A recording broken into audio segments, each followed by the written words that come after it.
Esse filme está rodeado de polêmica, mais pelo que temos em volta do que pela história que vemos na própria tela. Foi ligado a teorias da conspiração, propaganda política e por isso levanta debates acirrados. Mas o que vemos é uma trama forte, triste sobre exploração e tráfico de crianças baseada na vida real. Uma temática que precisa ser discutida. O Som da Liberdade é um sucesso de bilheteria aqui nos Estados Unidos e chega ao Brasil nessa quinta, dia 21 de setembro.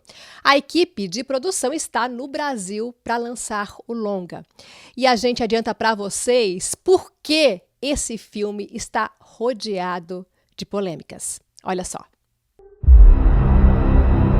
Um thriller de ação, dramático e de baixo custo, feito por um estúdio independente, que o concluiu a partir de uma vaquinha virtual.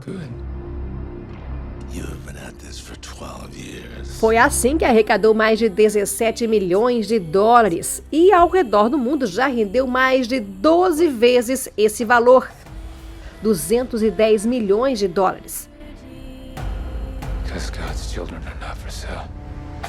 Nos Estados Unidos, superou a bilheteria de filmes como Indiana Jones e Missão Impossível 7.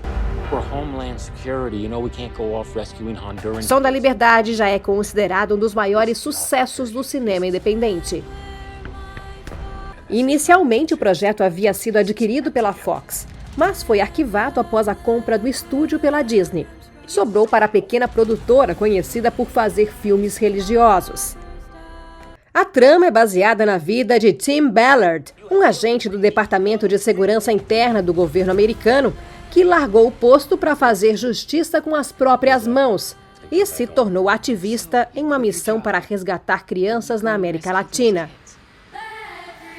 Ele fundou a Operation Underground Railroad, organização sem fins lucrativos anti-tráfico sexual.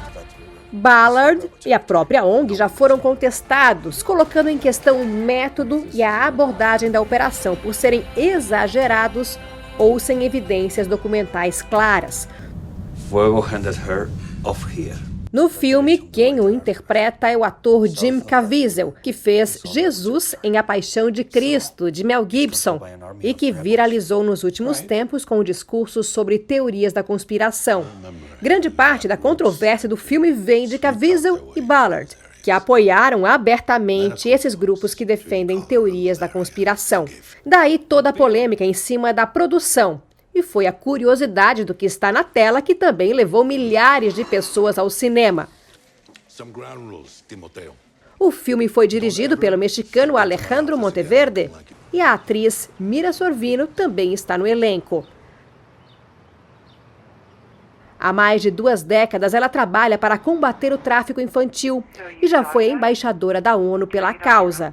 Ela diz que o filme não se trata de uma questão política, mas de uma crise dos nossos tempos, e que a produção só pretende abrir os olhos das pessoas para o que está acontecendo. What I'm hoping that this film contributes to is a global head change, because I think you're really going to fall in love with the children featured in this movie. They're such beautiful souls, and they're such good actors. These kids, you feel like you're watching real people, not child actors who are being goosed into a performance or, her just reading lines. They're so soulful and so empathetic, and you see your own children in them. You see, I'm a mother of 4. You see your own children in them and you cannot stand what they have to go through. And then there is this beautiful ray of hope in the film that, we can help these children exit this situation on a global level. And that's what I'm hoping that this film starts to accomplish, is that people, their insides are engaged, because this is high art. I really felt that the movie is beautiful. It's so beautifully done, beautifully acted, beautifully shot. I have a very small part in it, so don't expect to see a lot of me in it. But the overall movie is high art, and I think it really works on this gut level that you're going to be pulled in and drawn into the story. You might cry, and then you might feel inspired to take action yourself. De acordo com estimativas da ONU, cerca de 2,5 milhões de pessoas são vítimas do tráfico humano a cada ano. E acredita-se que 10 milhões de crianças são mantidas em regime de escravidão ainda nos dias de hoje. O filme não promove teorias da conspiração e acerta em levantar o debate de como podemos proteger mais as nossas crianças. We don't hear from them generally, although there's some fantastic survivor leaders, but they're not out there in large numbers and nobody's worried about their vote. So, it's sort of the squeaky wheel gets the grease. And we all have to now be that squeaky wheel together with them and say, like, okay, enough is enough. We say, end it now. Quantos pedófilos já pegou? 288. E quantas crianças achou?